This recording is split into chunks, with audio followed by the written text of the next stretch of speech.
Eminence. Go to me up in the air.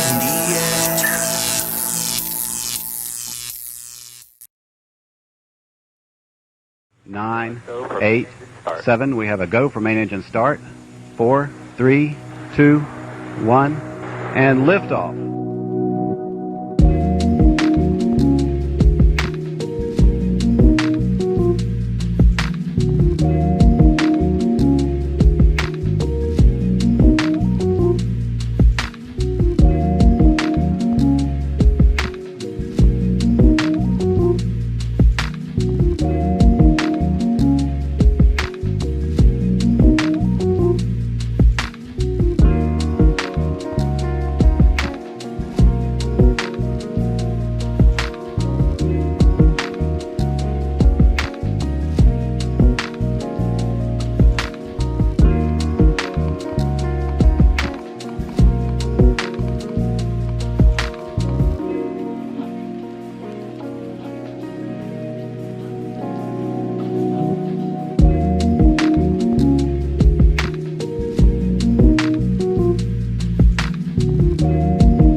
What is up, SFL Nation? Welcome back to SFL Nights with AJ Striker. Thank you so much for joining me today or tonight or whenever you decided to hit that play button or turn on that radio dial. Really appreciate it, y'all. And I want to do a special episode with a couple people that decided they wanted to really help me out with this particular special episode. And this is an episode of mental health awareness. You know, everybody with this COVID thing, with life happening, with just different things happening in people's lives, you know, it can affect your health. And if you're not careful, it could affect your life as well. So I wanted to introduce my first guest, and that, of course, is Diggy. How are you? Good. Glad to be back. Hey, it's been a while. It has. Glad to have you back. I'm sure you're fresh. Kinda. Yeah, I got you. And I actually have a member of the community that hasn't been on the show for a while. It's good to see you, Fox. How are you? Hi, Ashley. How you doing? Hi, Diggy. Hey, man. It's good to have you on. I'm so glad that you were able to make it to this important show and that you volunteered to help me out. I really, you know, it's a topic that's very important to me. Yeah. Good deal, man. Good deal. We will probably have Jorge Torres joining us this evening as well. He said he's going to try to hop on when he can. So if y'all see him pop in, there he is. All right. So the different things we're going to discuss this evening are the most common types of mental health disorders, what a mental disorder is. We're going to be talking about positive coping skills, setting boundaries, self-acceptance, improving social skills, dealing with anger issues, developing self-worth and confidence, and overcoming fear. So it's going to be a good show tonight, and our intentions are to help understand that none of us are professionals. We just are people that care about the subject. You know, I've went through my own bouts of depression before, so you know, this kind of stuff does mean a lot to me to be able to have a conversation and hopefully get others to have conversations or even maybe get the help that they need. So we're going to start off with naming the most common types of mental conditions. First of all, the mental illness is symptoms varying widely and may affect mood, thinking, and the ability to interact with others. Most common types are clinical depression, anxiety disorder, bipolar disorder, dementia, attention deficit or hyperactivity disorder, schizophrenia, obsessive compulsive disorder, autism, post-traumatic stress disorder, just to name the most common types. So with clinical depression, the persistent feeling of sadness or loss of interest that characterizes major depression can be a range of all behaviors and physical symptoms that could include changes in your sleep, appetite, energy level, concentration, daily behavior, self-esteem.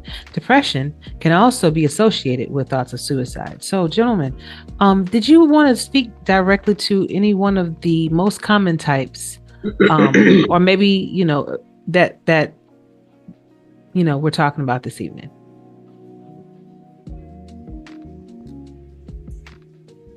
You want to go ahead, Diggy? A lot of them kind of have the same,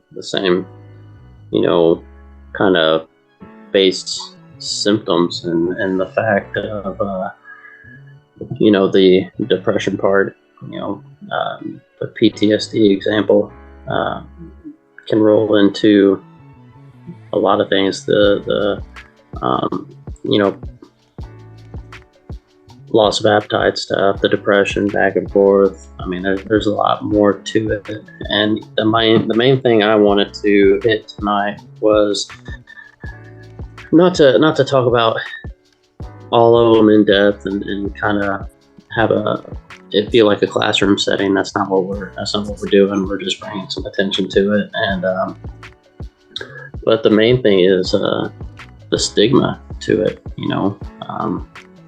PTSD, for example, people think, hey, this guy's having flashbacks and running around and doing all this crazy stuff, or hey, PTSD, they're gonna, I don't know if you put a warning on the show or not.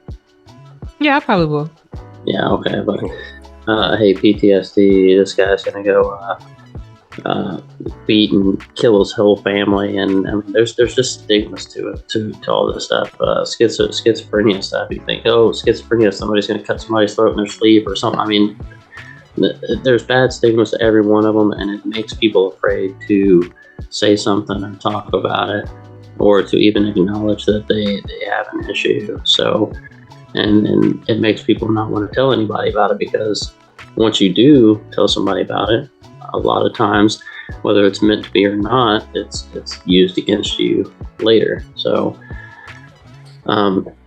whether this episode has people in the community kind of come up and say, hey, I have this issue, and it gives somebody the chance to come out and say something, or hey, I've thought about this, or hey, I've actually had this issue, but I just didn't talk to it about nobody. It gives somebody a place to kind of vent some stuff off. So that was my main thing with it, is the stigma stuff. I mean, and it affects everybody.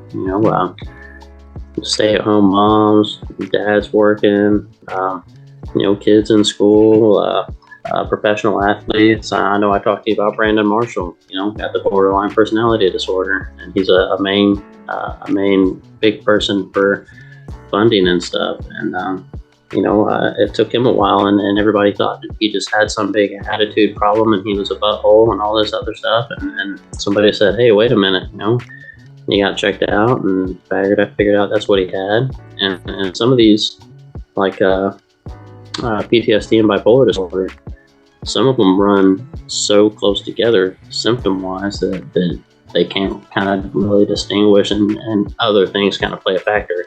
Oh, you went on deployment, so we're going to call it PTSD. Or, hey, you didn't have a deployment or any kind of like car accident or anything like that. It didn't have to be deployment, it can be car accident, or you saw something bad happen to somebody, or something like that. Or and they don't really know how to place it, and they'll say, okay, it's bipolar disorder, or but a lot of the symptoms between the PTSD and the bipolar disorder kind of go back and forth. You can be depressed for days at a time and then be okay. You can have the jump triggers. You can have just there's a lot of stuff too. Mm-hmm. That like I said before, that was my main thing, was the big things, fight the stigma. Just because somebody tells you something, it doesn't mean anything bad. I mean, they're telling you what the issue is. The big thing is, with a lot of people, is the medication stuff. So, I mean, you can get on one pill, or you can be on 4, 5, and 6 different pills. And, you start out taking one, hey, it's okay. But once you take 5 or 6 for a while, I mean, you don't like taking it, or you take it and you feel better, and you're like, hey, I don't need this stuff anymore, so you don't take it. So, I mean, it's a constant struggle, and it's a struggle not just personally, but it affects your family and everything else. And I've gone through a lot of that stuff, but it is what it is, and you deal with it. And there's different coping things. Some people make cope better staying at home and not doing anything, and then it affects family because you don't ever go out and do anything. Yeah. Or we're gonna go into that in a few minutes, but I'm gonna let Fox jump in for a second. But to your point, Diggy, bipolar disorder and post-traumatic disorder are very similar, as you were saying. But I think it also helps to know the definitions of what these characteristics each have, like schizophrenia you mentioned, characterized by thoughts and experiences that seem out of touch with reality, disorganized speech, behavior, and decreased participation in daily activities, difficulties concentrating, and memory. So it's not that stigma of, hey, he's going to go out here and kill somebody or something like that, or just impulsive, that kind of thing. So it helps to know what each disorder, what the symptoms are. Go ahead, there's extremes. There's extremes in every one of those. I mean, there's people that do stuff like that, but like I said, there's an extreme in every aspect of that. But just because you have an issue, or you finally acknowledge you had an issue, or come out and said you had an issue, it doesn't make you a monster. So that's right. Exactly. Go ahead, Fox. Right. Like, all I can say is that, I've got some of those that you listed, and Diggy's right. For a long time, it took me a while to even tell anybody that I was bipolar, because there's two different types of bipolar, and one is anybody ever hears bipolar, they think he's going to just go off and break stuff and throw things and scream and cuss, and really there's two different types though. Manic depression used to be manic depression, now it's bipolar 1, and bipolar 2 is the stronger one. But it really takes a lot to come out and say, hey, I suffer from this, because you are afraid that somebody's going to judge you.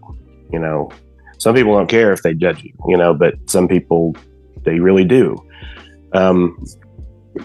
It really is, a lot of those things do kind of go hand in hand.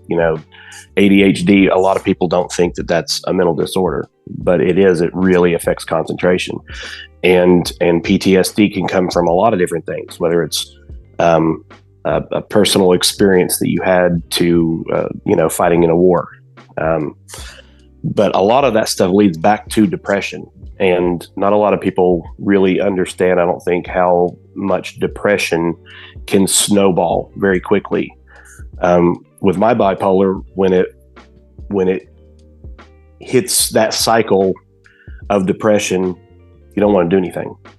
Like, you just it can lead to just sitting around all day, not cleaning, not talking to anybody, just going through life and just waiting for that to cycle back up to where you're in a better mood, and then you can move on with your life until the next one hits. Mm-hmm. But yeah, as far as coming out and saying things, telling somebody, a lot of people are more are more sensitive to that than you think, and would be more supportive. A lot of people don't think so, but there are people who will listen and may not be able to understand exactly what you're going through, but if you have some kind of an issue or some kind of a problem, you're feeling a certain way, and you feel like you need to reach out, please do reach out, because it's very important that you, at least talking about it, can help move that cycle in any of the ones that you listed. Can help move it forward to get better. Even if only a temporary time, it can still help. Indeed. There was something to add on to that too. Just the stigma from other people. another big reason nobody says anything or people are afraid to get checked out too is because the family issue. Kids bring a whole nother level to it. You get, say you would come out and say, hey, I got diagnosed with schizophrenia. Well, the wife or the husband or the spouse or whoever you're with might get freaked out with it, and then you get into a whole, well, he or she or whoever isn't the kids aren't safe around them. They're not safe fit to be around the children. Yes. Yeah, no, you're mentally unstable. All that stuff is used. Can be used against you, as you said. Yes. Indeed. Happens all too often. And, and again, I believe that does have a lot to do with the stigma that each one of these disorders get. And if you break it down, a disorder, it's basically just maybe there's a specific part of your brain that is just not working properly. It's not the whole thing. It's not like your whole body. It's not that. It's just maybe something happened to you and it affects you, or maybe you were born with something, either way, knowing about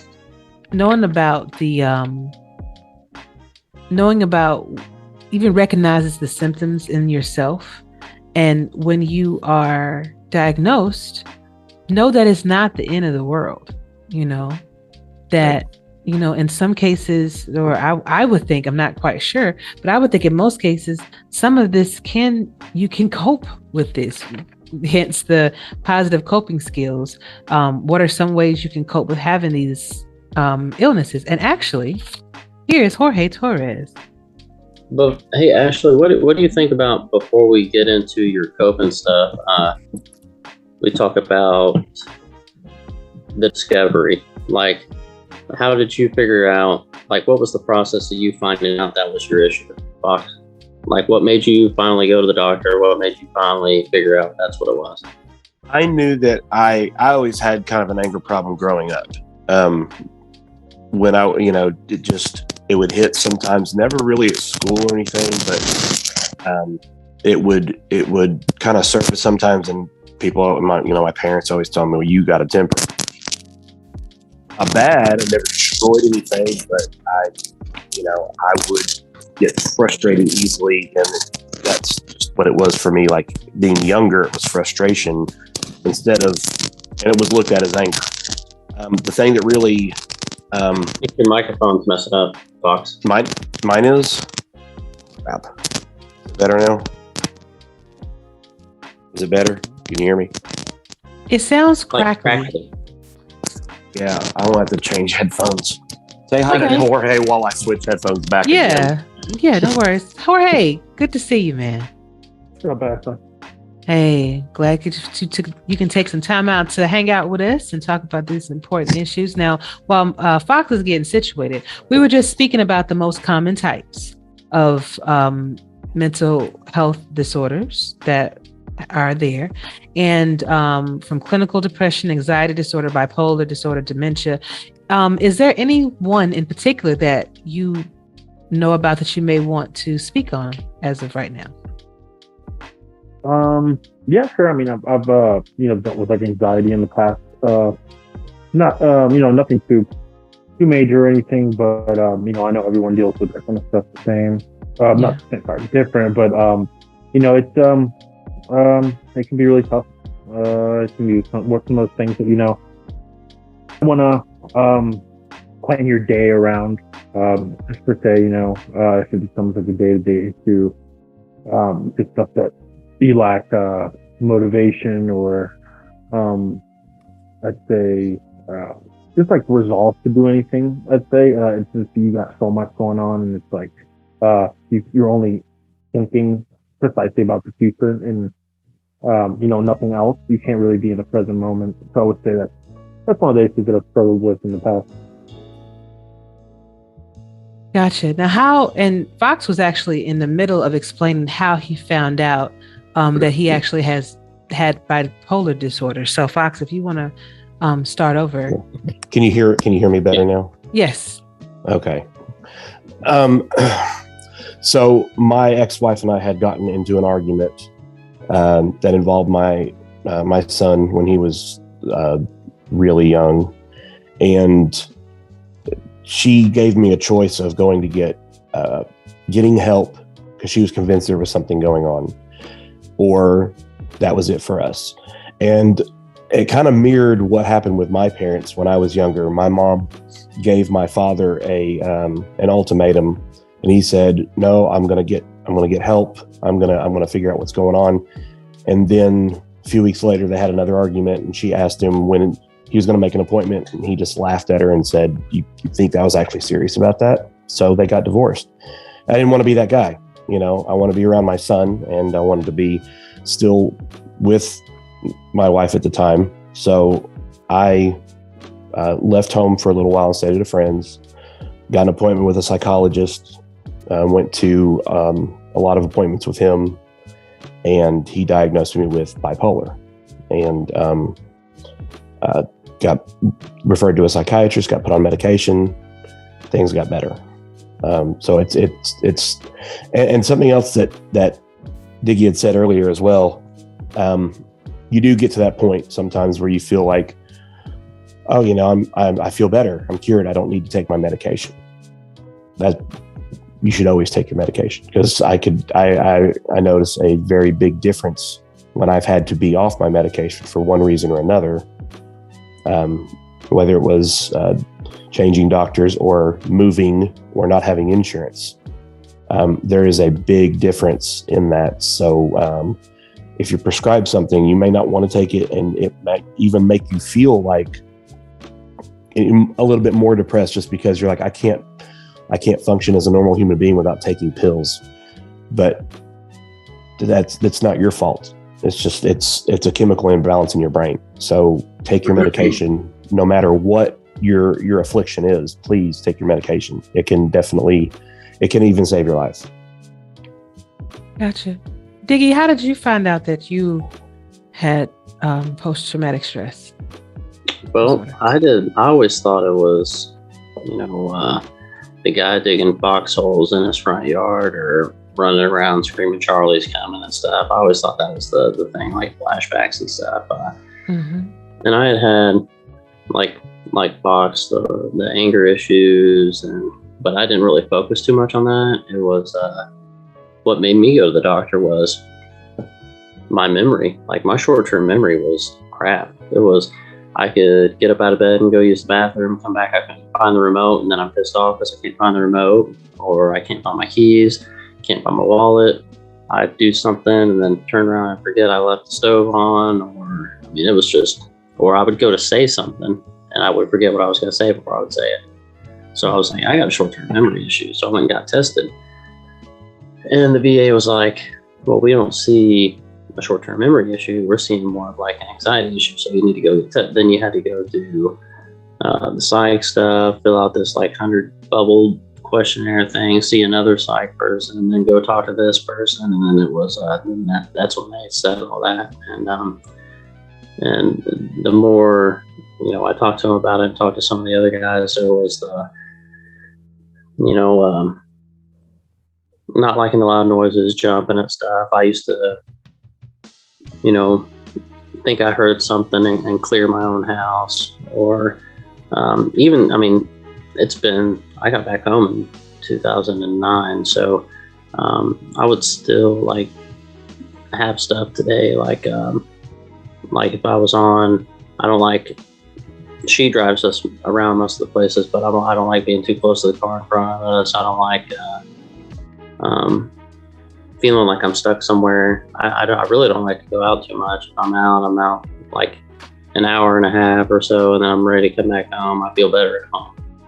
I don't have a lot of friends. I don't go out and hang out with people because I don't really trust too many people. You know what I'm saying?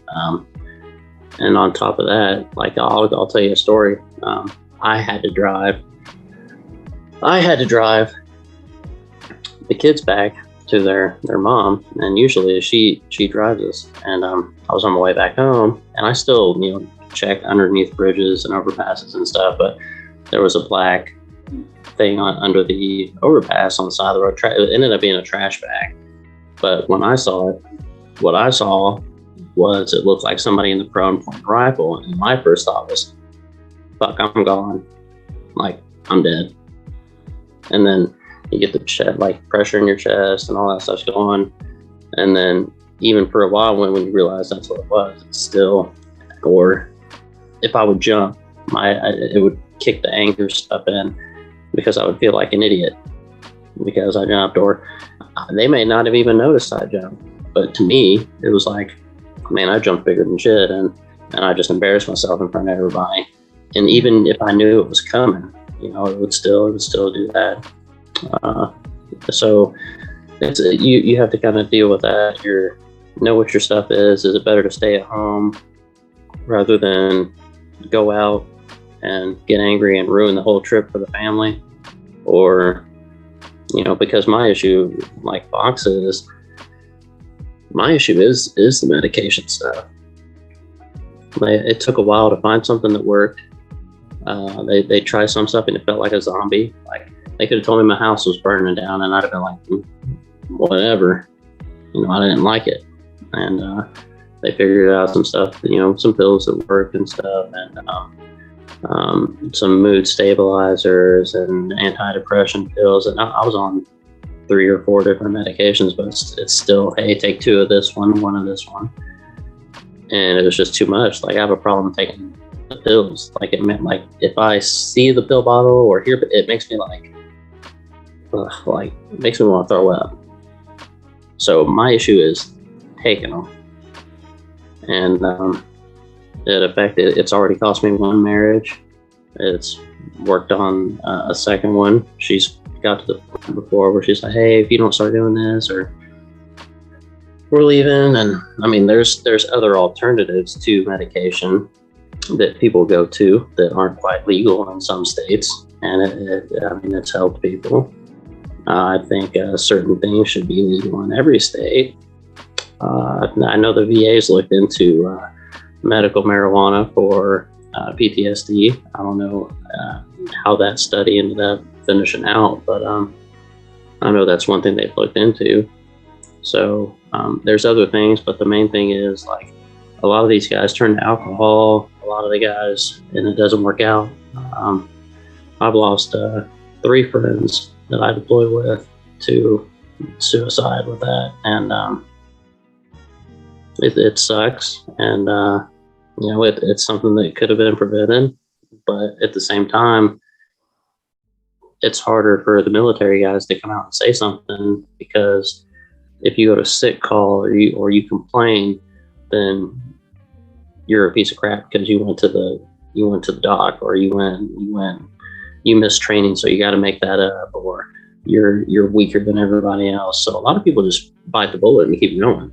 You don't say nothing.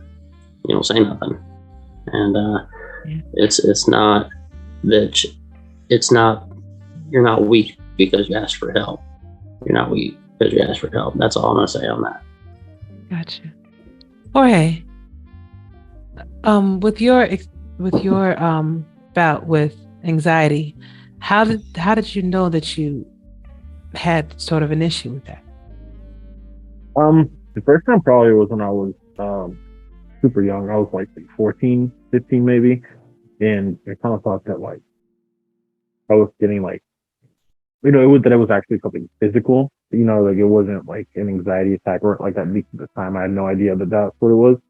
But it felt like super strong tightening of the chest, and I even went to, like, the pediatrician's office. I told them what was going on and what was happening, and it just, they diagnosed it there. I mean, not really, because not a psychiatrist or anything of the sort, but they kind of assessed that it was probably a panic attack. And I had very conservative parents growing up, so it was never kind of like a option either financially or just like in general to go into like the psychiatrist or seeking therapy or any type of like actual like talking in person help.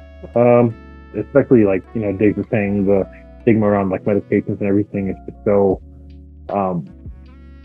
it's a lot, and it's not taken in the correct context sometimes. Like, I know there's people that use it recreationally, like drugs that are supposed to be used for specific purposes that can save lives, Like Fox was saying, there's stuff that maybe you should take and maybe you don't want to, and it's not in your own, I guess, like in the way that you see it, it's not helping. But in the end, everyone around you is affected from whether you take your medicine that you're supposed to or you're not. So I mean, a lot of in my just history of dealing with mental health problems and just seeing other people go down that rabbit hole, it's more so of being afraid to speak up, whether it be for just anxiety or anything else in general. That's usually like the big kind of gap that's like bridged, and then it goes from, oh well, I might have a problem, to like being a full blown out issue, where like maybe you need more than medication. You need to talk to someone, you work through certain issues. Back to what Diggs was saying, some people, it's the fact that you don't want to take the medication in general. Like, it's like, you've seen what's happened. Maybe people that you've been with haven't been supporting you, whether it be family, partners, or whatever. So I just think, everyone has different issues, and maybe the same solution you might have to the same issue, someone else won't work for them. So you always just got to be kind of, respectful and just, be mindful of what everyone's going through. And just, I guess, think before you speak, before you want to make an assumption, or, someone's just being a dick all the time, blah, blah, blah. There's usually something behind the scenes. Gotcha. I definitely agree with that. I dealt with postpartum depression, where it wasn't so bad with my daughter, but it was really bad with my son, because we almost lost each other. The umbilical cord was wrapped around his neck twice. So I couldn't push him out normally. So I had to have a cesarean. That was my first time ever having major surgery. My body had a really bad reaction to the medication. It was something, but I couldn't stop shaking. And after that, I was just so afraid that something was going to happen. That worry and that anxiety just kept taking over my life. And it happened for about on and off for about a good 6 weeks. I was going to ask you to go into a little bit with that, because that's another one that has a big stigma to the postpartum. Everybody thinks, hey, they're gonna harm their baby. They're gonna gonna unalive their baby or whatever. So my deal was, and that you're right. You're absolutely right. Some people are saying, they think that way, but for me, it was just being afraid I was afraid that we were going to die because of what I went through in the hospital. My blood pressure got down to double digits, and it was like 30s. So I was leaving. My son was having trouble getting oxygen. So when they was telling me all this, I guess I just kept that even afterwards. I knew we were okay, but it was just like, I could barely sleep because I felt like we was going to die, one of us. It was us not being in a necessarily stable environment. We were kind of in between moves and things like that. So me worrying about how we're going to do this, how we're going to get money, how we're going to do this, and then still dealing with the baby, needing things, crying and all that kind of stuff. So it was very overwhelming. There are times where I had to go give my son to my husband and say, listen, I just need to go outside for a minute, because it wasn't that I wanted to shake him or anything like that. It was more, for me, it's like I just felt really overwhelmed and just stressed out, and I didn't know how to really get that out, and it almost feels like your brain is in like a dark cloud or like a fog, and all you can think about is the negative stuff, like, oh man, how are we going to pay this? Or what are you going to do? This. And you're not seeing the positive in the situation. And what brought me out of it was A, getting into a better living situation, but B, just realizing that my children needed me to be here. They needed their mom to be okay, because I was breastfeeding them. I was like everything to them. I'm basically their life source. So in order for mom to be okay, I had to really take a step back and realize what was going on. So I talked to my doctor. And while I wasn't diagnosed with anything particularly, he did say that it's most common for women after they have children, especially after they went through something that I did, to feel that way. And that as long as I was, eating right and I wasn't on any medications or anything, but just doing things that took my mind out of that situation. Whenever I'm feeling that way, go take a breath, go do something, or just, go play video games. That's how my love for video games really kind of increased, because it kind of took my mind off of real life situations just for a moment, So depression is real. These Ashley, can I ask you something real quick about that? Because you bring up something with postpartum that I hadn't thought of before, and I don't know how much you know about it, but some of the stuff you said kind of mirrored what happened with my ex-wife when she had Wolf, when she had our son. She had a C-section, and she I guess reacted bad to the medication. So I don't know. That was never anything that was told to us, but she couldn't stop shaking either. She didn't get postpartum though until a few weeks later. She was holding him, and I don't even know if it was postpartum, but it makes a lot of sense from what you said. She was holding him and fell asleep, and he slipped out of her arms and fell on his head, and she was hysterical, and it seemed like after that things changed. She got depressed a little bit, but her whole attitude, her whole persona almost changed throughout the rest of our marriage for 15 more years. So I don't know, is that, with what is that something that's common, or is that something that like you said, it lasts about 6 weeks, something like that? Can it have long-lasting effects? It can have long-lasting effects to the extent I'm not quite sure. But I know some women that have dealt with it, for longer than that, from longer than my particular stint. So every woman is different. Every experience is different. Every makeup, every body is different. So where it only took me 6 weeks, it may take somebody else a year, 2 years, or it may just develop. That might be the starting point for something, and then it develops into something else, So it just depends, and it's very important to just let people know how you're feeling. I had to let my doctor know, and didn't want to be on any pills or anything. I was like, yo, I'm not really feeling too well, and this is what's happening. And me having that knowledge helped too.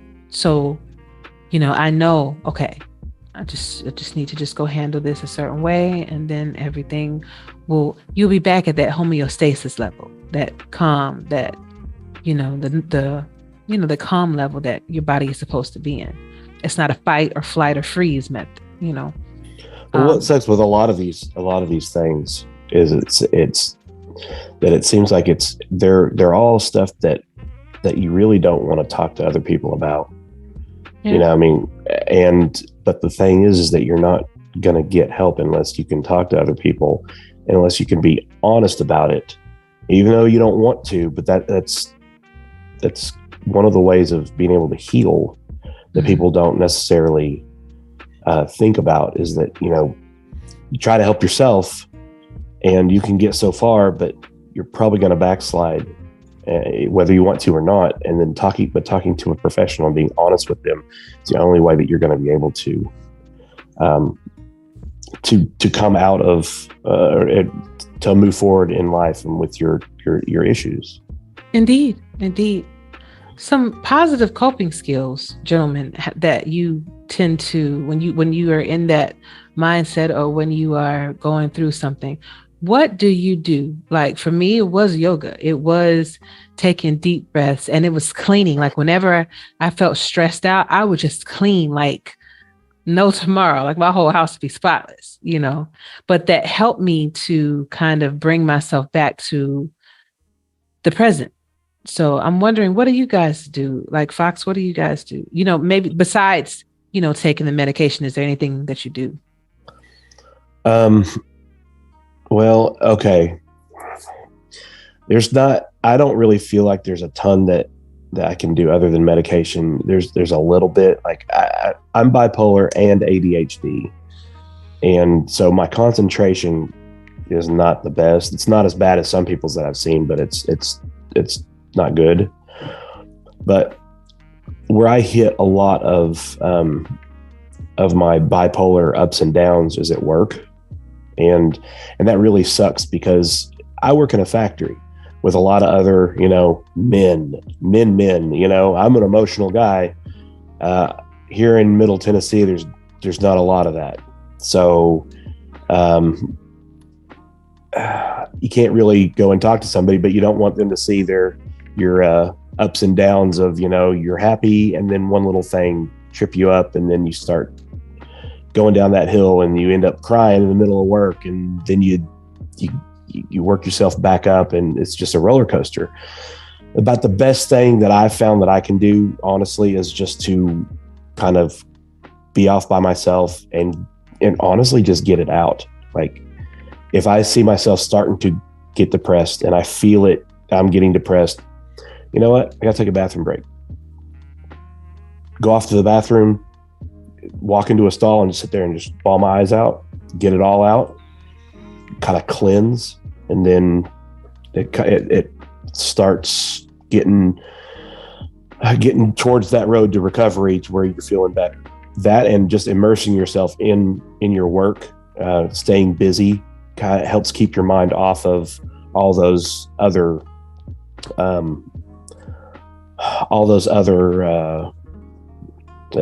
distractions that are the positives and the negatives, and you just kind of, that's where you're kind of almost the most even. Mm-hmm. Gotcha. Diggy, what do you do for a positive? Positive? I guess I avoid a lot of stuff. Yeah. Stay home. I had a lot of trouble with keeping jobs because I didn't. It was just a lot of stuff. The forgetting stuff, feeling like I should be further than I was, getting told the same stuff 4 or 5 times, or every day I went to work, it was just an anxiety thing. It was, am I getting fired today? Am I getting fired today? Am I getting fired today? Or, oh, the manager had to leave, or the manager got a phone call. Was that about me? Man, what I fuck up today? Did I do that wrong? Or just in some spots, it was, I didn't like the jobs where you had to stay there until your relief came. You can't go home until somebody else comes there. I didn't like feeling like I couldn't leave, like stuck. Yeah. And I didn't like all that. And I went through job after job, write-ups, and, oh, he was too aggressive with this, or he was too aggressive with that, or they just didn't understand that, or it was a lot of, man, I'm 30 years old, at the time. Man, I'm 30 years old. And they're going to let this little 19, 20-year-old kid tell me what the hell to do? Like, what's he done?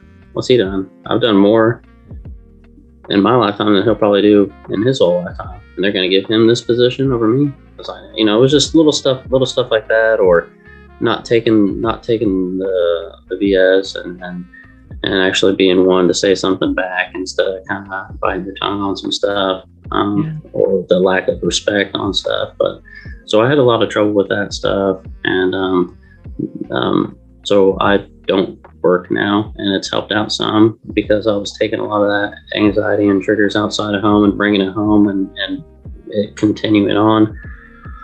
So that's helped out. But what? Yeah, talking about that stuff puts pressure on my chest. But I'll go step outside. Like if the kids get to screaming too much, that's something else. I can't do a lot of noise or too much at one time. It's one thing at a time, and this, or 2 things. And if it's too much, like you're talking and he's talking, the kids are screaming, it gets my anxiety going. So I got to go outside, and then I'll come back in. But a lot of mine is just avoiding everything. It's just best to not do it.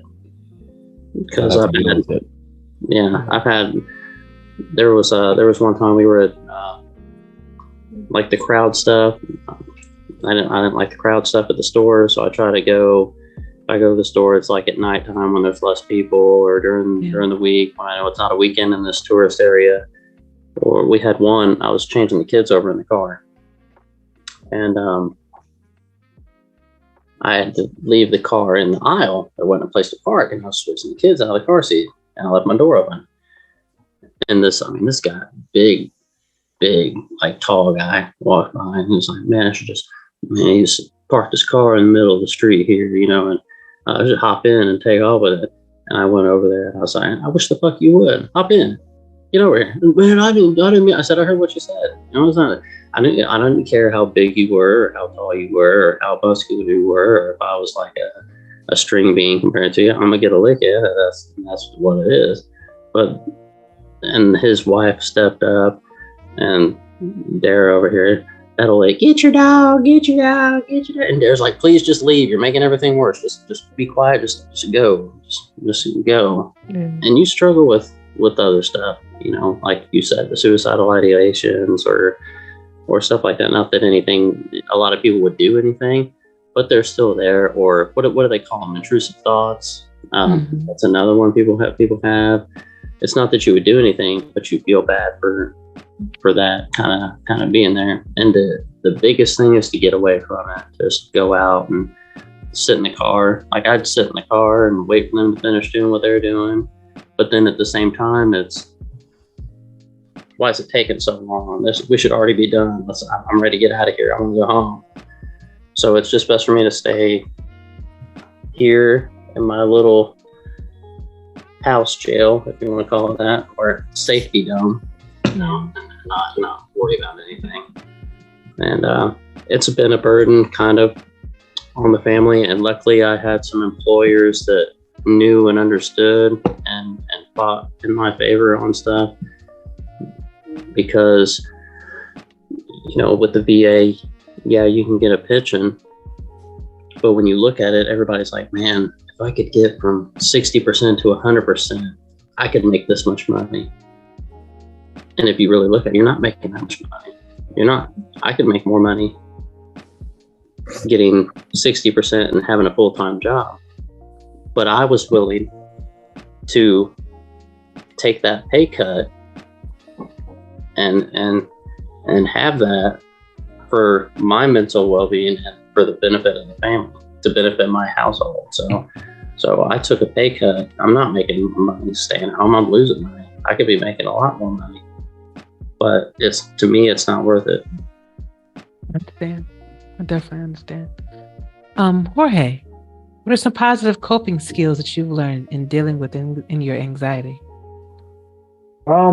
I guess I sympathize with Diggs in the sense of, like, I do like being by myself and, like, away from, like, you know, high triggering, you know, like super, like, you know, just hyper, kind of environments. Like, you know, he's saying, like, but the people screaming or, you know, being like, the public areas, one was kind of big for me too for a bit. It would have to be more specific, kind of like, I wouldn't say like a sports event type of crowded, but, you know, kind of like, for me specifically, it would be like a super crowded restaurant. Like, you know, like that was kind of like a specific thing for me. But ways that I would, like, you know, kind of just relieve it would be specifically, there was like a soccer field probably like 4 miles from my house, and I would just, you know, get in my car, bring my boots, you know, ball, whatever, and I would just go and, you know, do some sprints, run with the ball. You know, just kind of, it's being your own element, I guess, that kind of grounds you, in my opinion. Yeah. So just, you know, being, you know, all those things that make you overthink, and kind of being present in the moment would be, you know, the better situation. But that's just for me, I guess. Other ways, obviously gaming, like you were saying, for you, that would, you know, take my mind from the immediate worries and stress to, like, you know, focus on what's going on, you know, in the game, or Like that's where I kind of adopted my love for like FIFA early, because it was just one of the games that I played a lot with my cousins, and it was kind of like a back and forth thing. So you always had to be staring at the screen. You know, there wasn't like scenes or anything. It's kind of you need to be in that moment, you know, to succeed in the game. So that's one of the outlets I use. Okay, That's a good one. very much so. This league right here, that's an escape. I've said it multiple times. This is an alternate reality. It's an escape. It's, you know, the position's a quote unquote kind of job for me. And a lot of people outside looking in say, it's not healthy. You stay home all the time and you don't go out and do anything. You don't do, but to me, in my situation, it is for me. But I've got outlets like this, or I can play a game with Torres here on Madden when he's not busy putting the grind in over there with the Kings. So, I know that, you know, some of us are in a time, you know, thing. So I want to kind of skip to a couple of things. Dealing with anger issues and overcoming fear. Now, fear of learning that you have maybe a disorder, or fear of telling people that you have a disorder can definitely have an overwhelming impact in your life. Also, anger. You know, I know that a few of you mentioned that just being angry and just having those issues with sometimes maybe controlling that. So I would like to speak a little bit on anger issues and overcoming fear. You know, how do you do that? How do you deal with your anger issues, and overcoming the fear of actually talking to someone or being judged? Because in most cases, people are just being judgmental of you, you know, before they even know you, before they know what the situation is or things like that. So how do y'all deal with that? the main thing's supposed to be taking your medication, or vice versa, or something else. But you know, I did a lot of the breaking remotes, breaking stuff, punching holes in walls. I punched the door. I put a dent in my steering wheel. There's been a lot of other type deals, or the main thing, or if you get frustrated, like we went on she likes to do these Jeep things, and we got people kept stopping and and we got stuck and nobody could move. We were in the middle of it, and I didn't like being stuck out there, and I got frustrated. So she explained it to them, and they moved and got out of the way. There was one or two of them that were still a little busy afterwards, but I tried to explain it to them, and you know, once I calmed down and stuff, I said, hey, you know, I apologize if you took it a certain way, but this is what the deal was. It was getting this stuff going. This is the issue we had. We tried to explain it before we went on the ride with you. She was trying to get me out of the house to do something. And one of them was okay with it, and the other one was still a butthole. But there's always going to be that one person. Everybody's not going to understand it. And, you know, you just got to get it under control before something happens. And part of that comes with seeing a psych or talking to a therapist or whatever, to kind of learn what the buildups are. Because, you know, I went to one for a while and learned that, hey, once you start to feel the pressure in the chest, stuff's going, because it can go from pressure in the chest to that, and you're done, right? So once you start to feel it coming, you need to get outside or leave or something. So that was the main thing. Medication's always going to be your number one, but in my case, the pills are a real issue. And we've tried some other stuff. They thought they could get me on a shot, go in once a week and get a shot. I said, I'll do it. I want the help. I want that, you know? So we brought it up, and they said it's only for like really severe cases. They don't have it for everybody like that yet. So that wasn't an option for me. So we try other things. Gotcha. Jorge, we're talking about dealing with anger issues and overcoming fear. Gotcha. it depends what anger is. Like you were saying, angry about, coping with the fact that you do have, a mental health issue, or I think you were saying also coping with telling other people, right? Mm-hmm. So I think that this, I wanted to add an extra one. So I personally think like there's a difference between coping with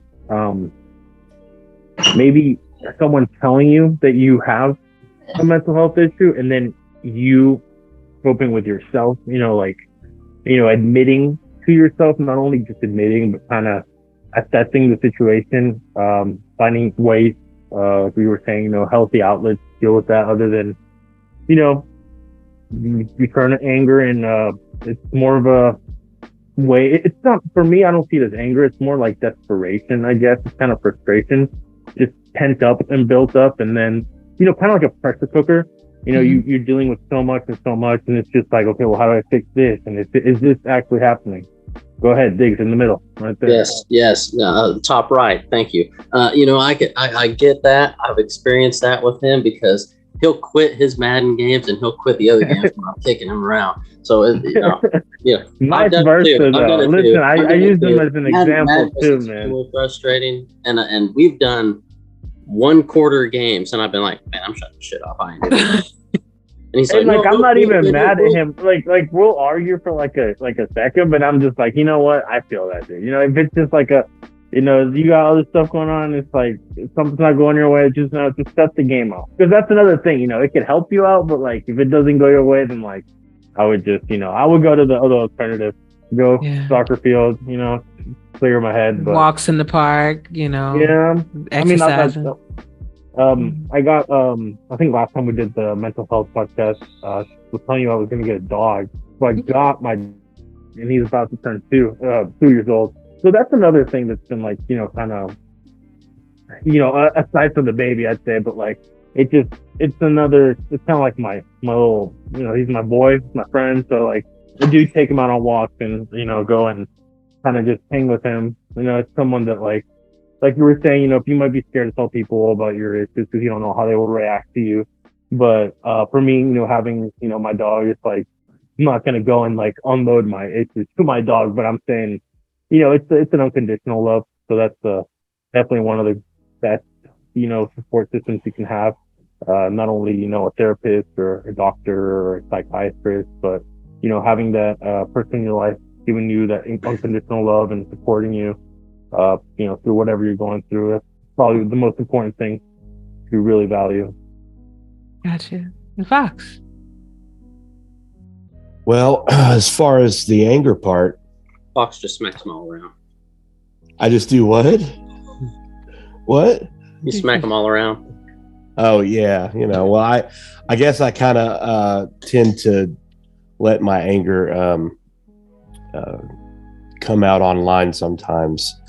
But we won't go into that. I get frustrated more than anything, and the frustration leads to more anger, and that's just a bad cycle in itself. So, as far as I used to get mad enough to where playing a video game, just throwing a controller, just shutting it off, punching stuff. But I don't know, maybe the older I've gotten, then the more I've just been, I feel like I'm just a curmudgeon-y old man, and I just got to walk away. Just at work, that's not always the best thing to do when you just, you're doing something important and something's frustrating, you just got to walk away because, people don't understand why, but it's the best thing for me to be able to handle it. As far as fear, I don't really fear anymore telling somebody that I'm bipolar.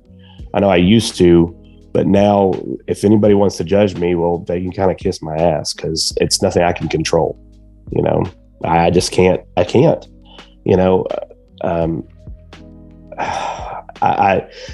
I shouldn't really say they can kiss my ass because they don't understand, but it's something that I can't control.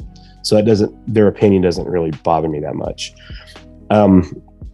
However, talking about fears, that leads to an interesting point. Along with, and I don't know how common it is because it's just something that my psychiatrist told me, years ago, and he's the only person I've ever heard mention the thing.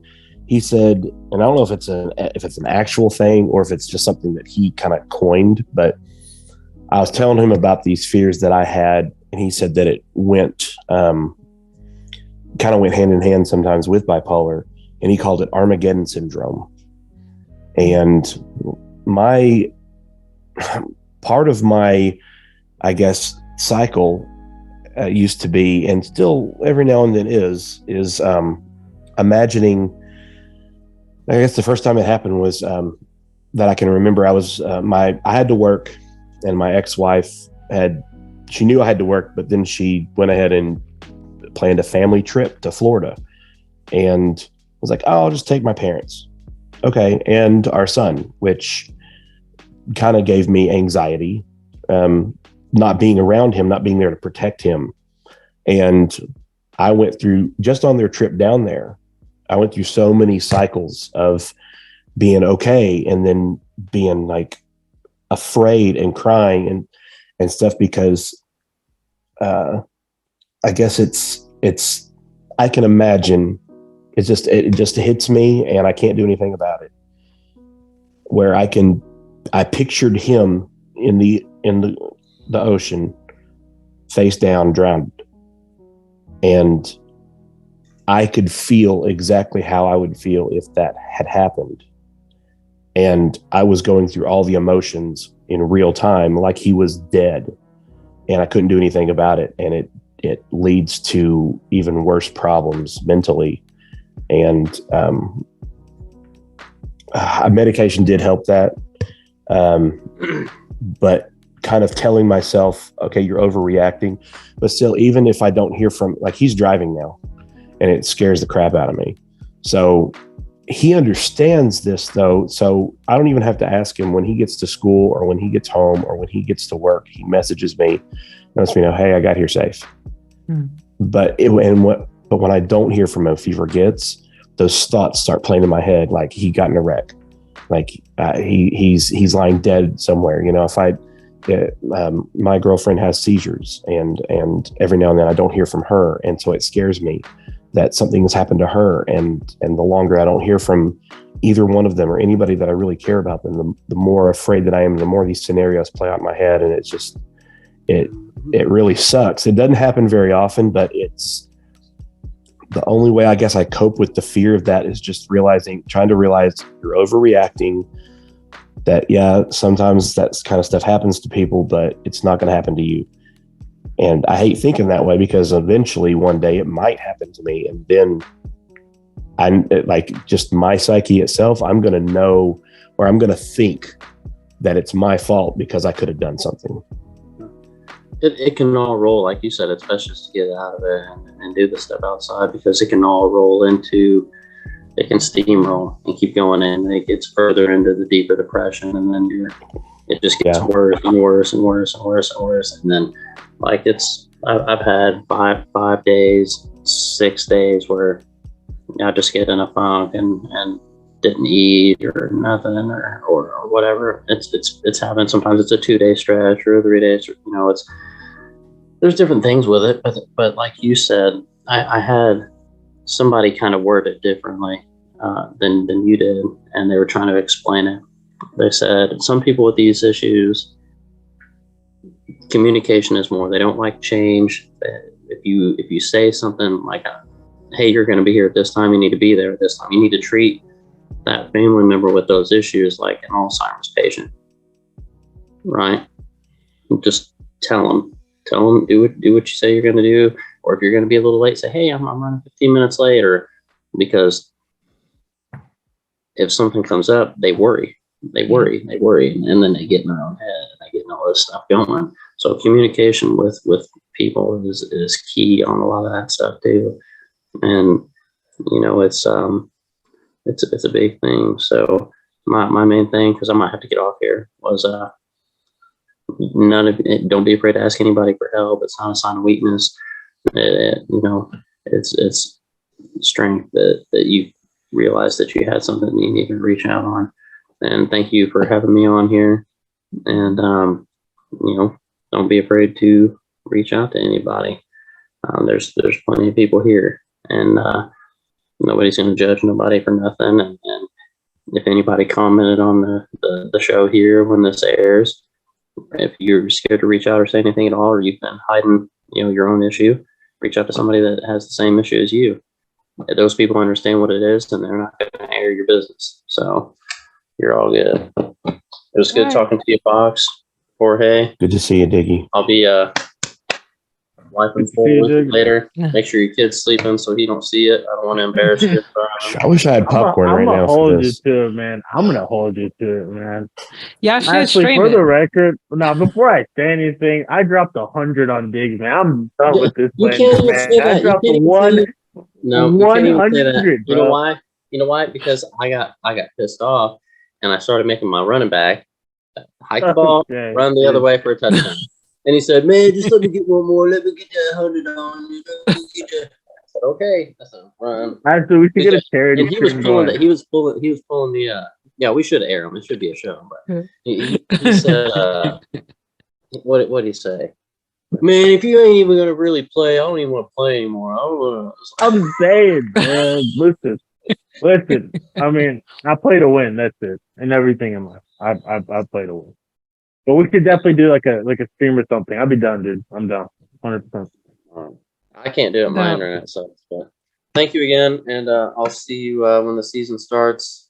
I got some shows to catch up on. I know Eddie and Chad had one, right? Yes, they sure did. I didn't get a chance to watch it yet, and I'm gonna go do that too. So. Well, do you think I got a couple more things I'm gonna cover with these guys, and then I'll see you soon. Later. See you, Diggy. Right. Gentlemen, so that was good stuff, by the way. I really appreciate that. Is it too bad? Is it too bad of a pun to say that was mental? Stop it. I'm so sorry. I'm so sorry. Stop it. Stop it. All right. So developing self-worth and confidence, and social skills. Now, and this is actually the bit of that too. So do you think that, or how do you deal with the social aspect, even realizing your own self-worth and even have confidence within yourself, not to be able to make certain decisions or, make certain choices, and believing in yourself enough to know, like, hey, I love myself, despite what I'm going through, how do you do that? Now, want to go first? Or? Yeah, you can go first if you like. Go ahead. Well, I mean, so just to rephrase the question, you're saying, or I mean, I'll just let you ask after the end real quick.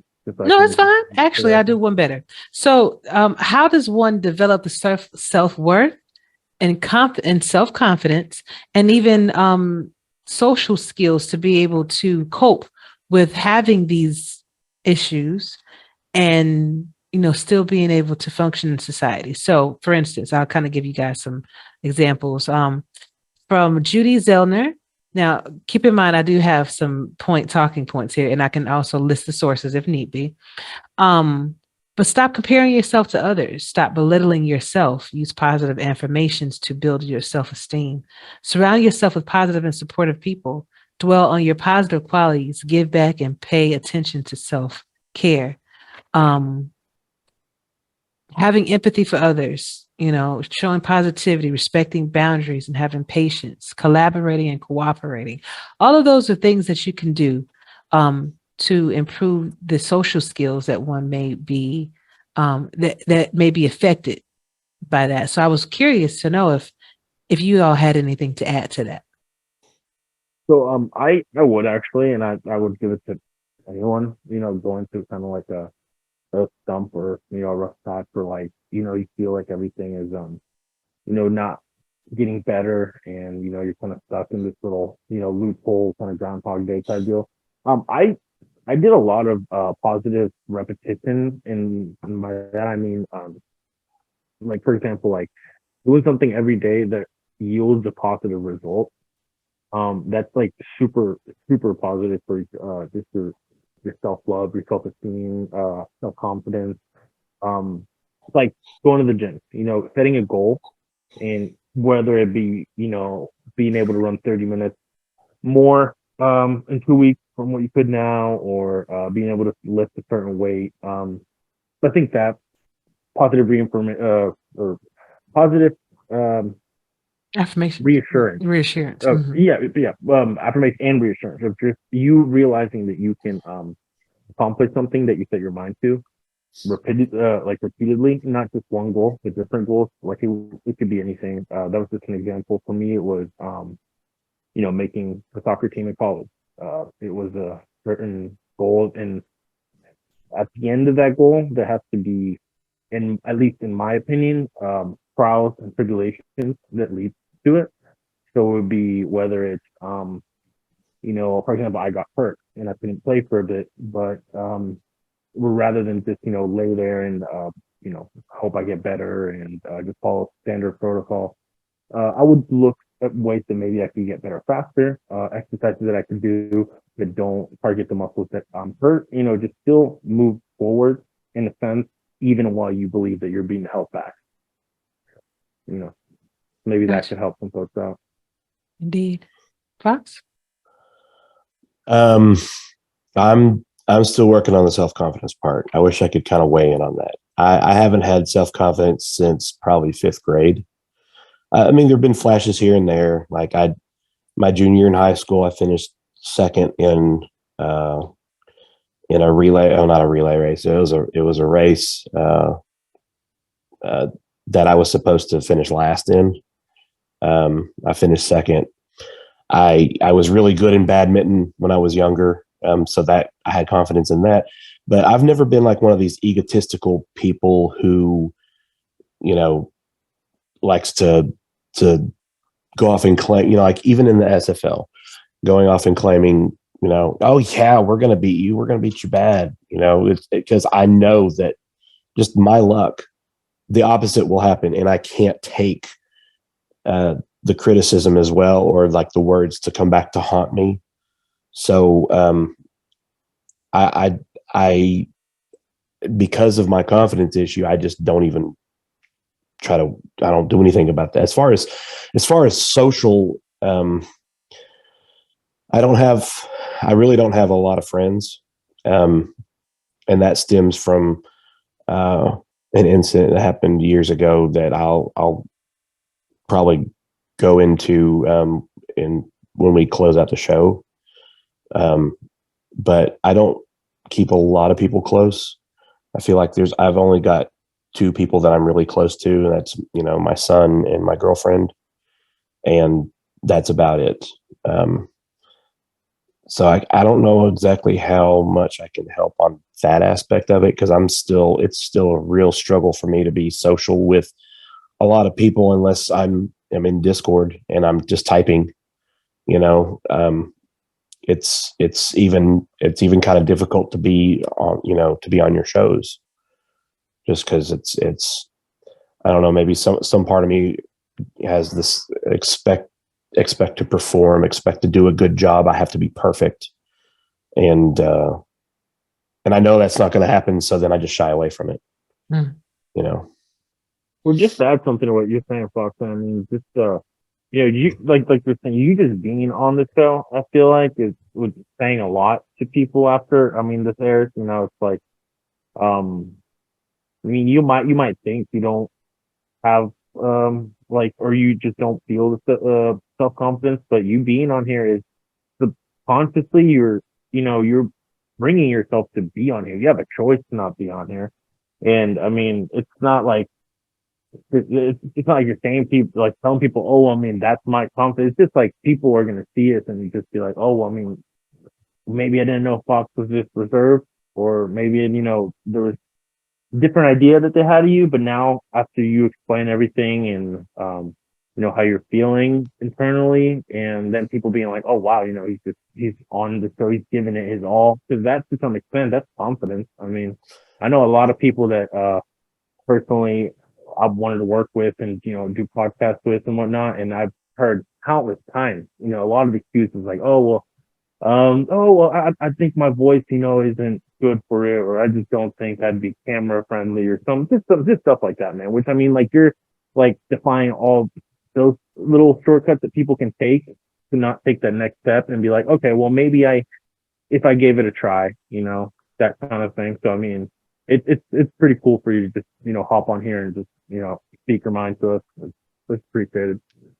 I appreciate that. And I've been on Ashley's show before. It's few and far between, mostly because I know she's got a lot of people to talk to, but mostly it's because it's got to be kind of the right mindset that I've got. But I messaged her last night when I saw that she was doing the show and was interested in doing it specifically because like I said, I'm bipolar and ADHD, and I have other people in my life who have PTSD and anxiety and bipolar and deal with a lot of things as well. And I care a lot about people's mental wellness, especially those close to me. So anything I can do to help, even if it's somebody who I just really don't like in the SFL, if I saw a message from them saying, hey, I'm really depressed and I'm really feeling this way, I'll DM them in a second. If I'm not blocked or anything, I'll immediately offer help because I know how bad the struggle is because I've lived it for 43 years, So it's no, I mean, I agree with that. And I have a lot of, it's like, oh, well, a lot of people say, oh, I want to wish this on my worst enemy. It's one of those things, right? I mean, like, you don't want people to go through this kind of stuff. Like you're saying, no, it doesn't matter what kind of, standing you're with people, if you're in good terms, bad terms. It's definitely one of the darkest things anyone can go through. And, like you're saying, anything at all, but, something like anyone, trying to get out of the water and feel like they're drowning, you got to extend that life best out. And, because it's all in their own head. It's all self-contained. And I know from experiences with me and friends that it's hard to get out of that when you feel like you're drowning. Every life preserver is a brick. Mm-hmm. And gentlemen, we're getting ready to close up in a little bit, but it's one thing that I think that everybody can take from this, and it is learning acceptance, particularly self-acceptance. And this means acknowledging that you are a complex, imperfect human being, capable of making mistakes as well as significant accomplishments. You possess a realistic awareness of your strengths and weaknesses. You accept yourself in spite of your imperfections and because of your uniqueness. And I think one thing when you grow up and you go through things, and people get to the point where I don't care what people say about me, I'm going to do me, I'm going to be this, that, another. In a sense, that is a roundabout way of saying that they're accepting who they are. And I think knowing who you are, I think life is basically just different avenues, different experiences of finding out who you are as a person.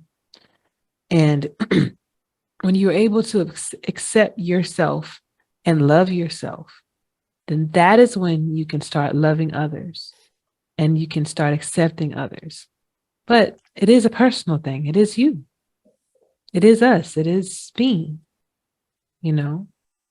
And I think that is an important point to make in all of this too, is you got to love you.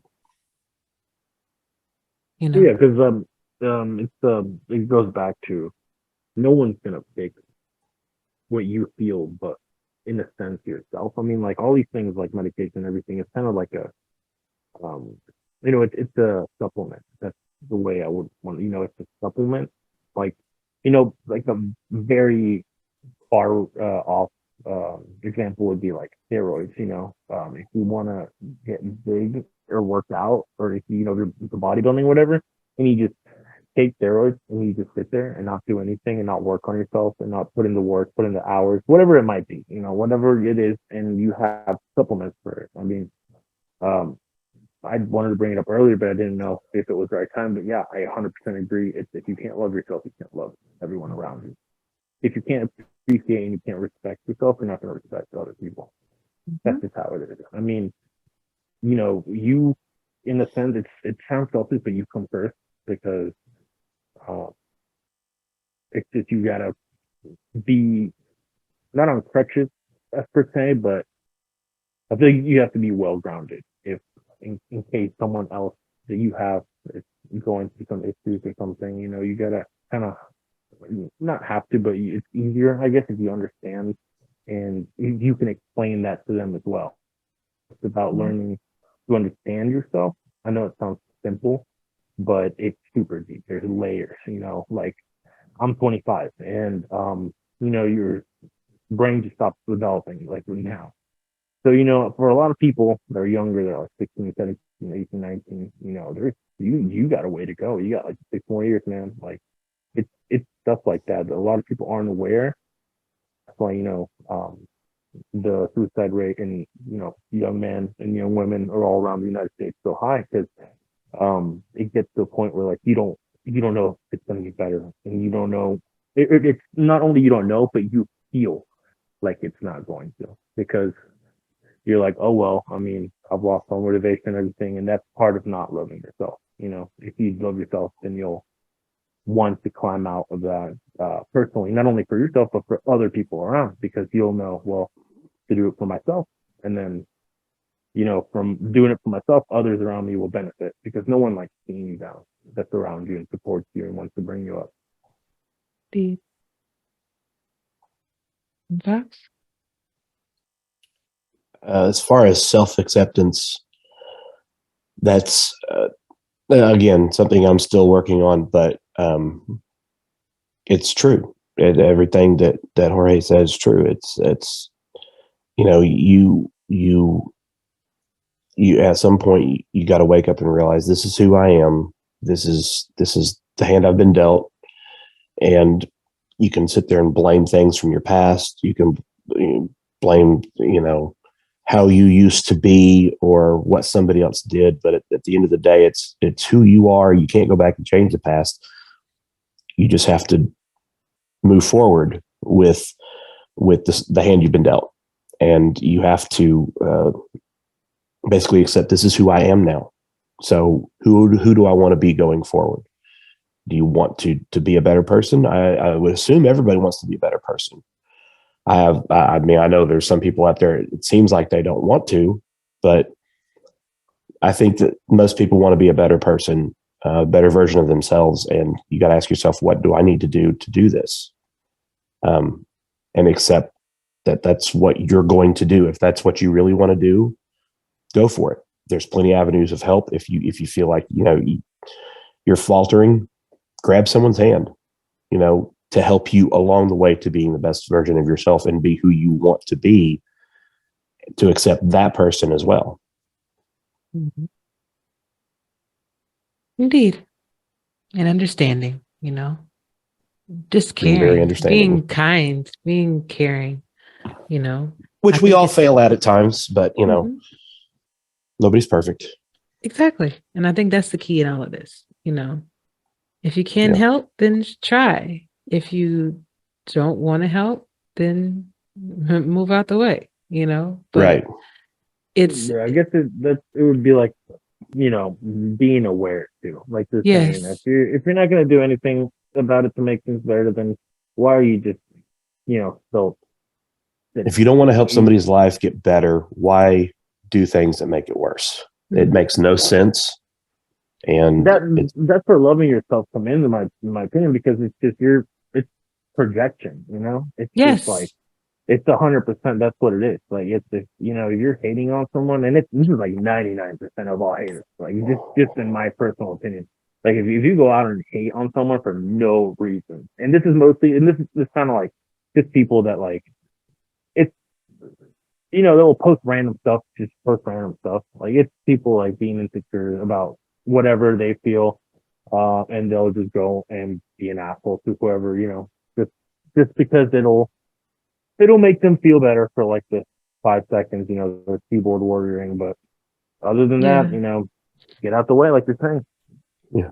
Yeah. And also, it helps to understand that, a lot of times when people are angry, they are, it's misplaced. So they're probably angry with something else that's happening within their own personal life. And it just happened to take it out on you. I've been in the service industry for 20 years. I've been in restaurant management. I've been dealing with people. I was, the leasing Retail's fun, consultant. isn't it? No, I was a server. So I've done that. I know what right. you mean. And then even with like the having people call you as a leasing consultant, telling you that, hey, you guys didn't send a pest control person over here, or, I got a leak that hasn't been fixed for months, and now I got to suffer, with that misplaced anger. And, I just take myself out the situation and listen to what is being said without the emotion. And it takes some training to do. But once you have that, it is much easier for you to get to the point of whatever it is that this person is coming to you with that's so angry. Okay, you gave me this whole big story, but what you're really mad about is this. So we can just deal with that. Okay, yeah, well, that is what it is. I know. So let's work on fixing it. That's it. You know. Yeah. But it's like they're trying to give you like A, B, C all the way through Z, but like, they can just stop it. Like B. It's really right just right between the A and B. That's all it is. You know what I mean? Yeah, I agree. But gentlemen, this was some good stuff. I do know we all got, things to do and things like that. And I want to thank you for your time. It really means a lot to get your thoughts and your opinions out here. And hopefully, we touch some people's lives, or we help some people, maybe inspire people to come out and even just say like, hey, to a friend, to somebody that they trust, like, I'm feeling this way and I need help, Ashley, can I say something in closing? Sure. I want to go over a personal experience of mine that that I think is very important. So next month it'll be 9 years since my best friend killed himself, and I still beat myself up over it a lot because I kind of had a feeling he was going to do it, and I didn't feel like there was anything I could do to stop it, and then it happened. So I still deal with that to this day. But as far as anyone out there who has those thoughts or has had those intruding feelings, just I mean, I know a lot of the argument that I've heard is, well, I won't be here to see the results, but just know that there's going to be results. When my best friend shot himself, then it really, my life was going down one way, and it has branched off into a completely different direction. I used to be even kind of on the fence on whether there was, on religion or not, and leaned more towards that there was a God. And after that happened for about 2-3 years, I refused to believe in anything. My depression deepened.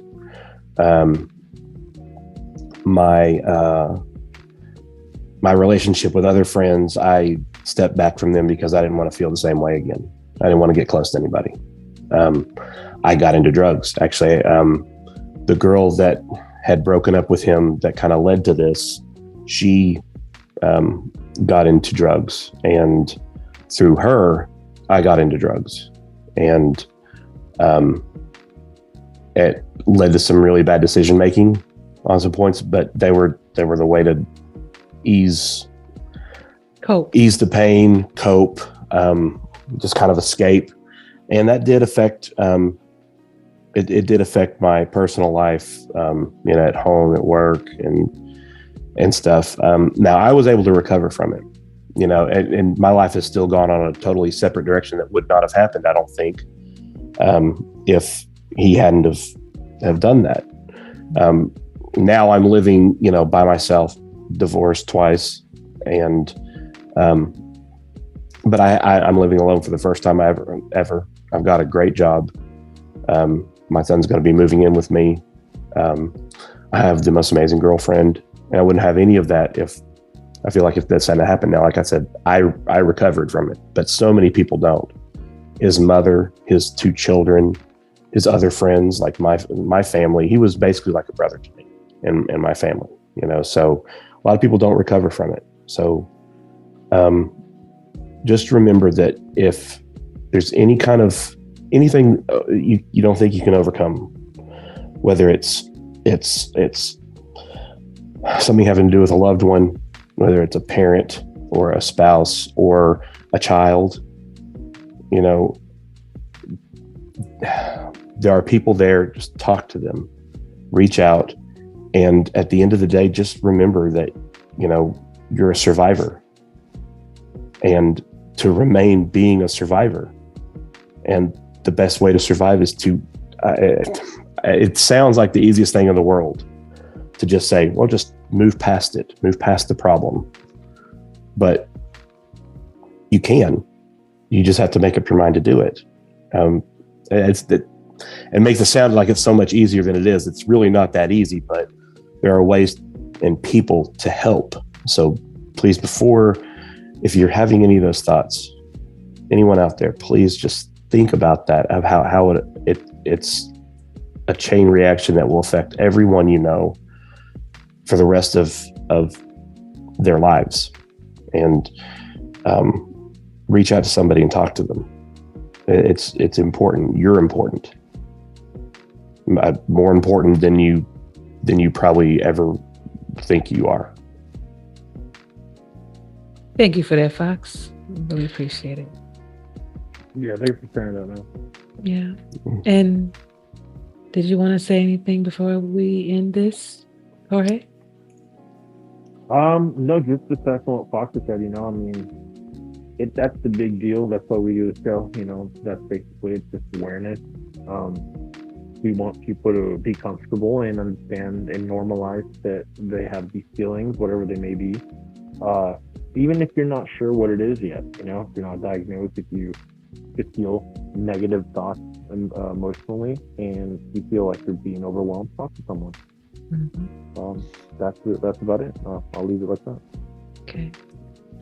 Well, one thing I want to say before I end it is that whenever someone loses someone, I don't know if you ever pay attention, like, you know, if someone loses someone and I say in the chat that I will pray for peace of mind and acceptance for you and your family. Not necessarily condolences. I mean, even it is, but I think what that person or those individuals need is that acceptance and the peace of mind, because you're so, like when I lost my dad, you know, I knew he was leaving. So I kind of knew it was coming.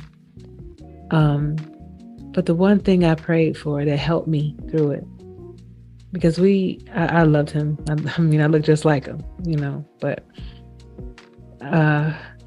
it's to have peace of mind and acceptance that it's nothing that can be done, and that you're going to be okay. I just need everybody to walk away from this. If you're listening to it, if you're watching it, just know that everything will be okay. But a lot of it depends on you and what you do, how you cope, who you talk to. Because if you surround yourself with positive people that can affect you in a positive way, you know, it helps. So thank y'all so much for tuning in tonight. It's a great show. I hope it helps people. We are beginning our season 20, you know, actually it started tonight, which will be Thursday. It started tonight. So I'll have all of the good stuff, all of the feedback and everything from the shows, and I mean from the games and everything. Next week, we actually have some new shows coming out with Streets of Talking. We have the Axis Live show back. We have a lot of good things, you know, that will help you get through Thursday through Monday now. So tune in Tune into the shows, tune into the games, get into it, talk to your community, talk to your locker room, talk to your team, and just love each other because you don't know how long you got. No one does. So Here's tomorrow. Right. Make So the just- most of it. Exactly. Focus on the good stuff. Focus on what's important. All right. Looking forward to bringing you guys another great podcast next week. But until then, y'all, stay safe, treat each other well. For Diggy, for Fox, and for Jorge, Striker, we're out.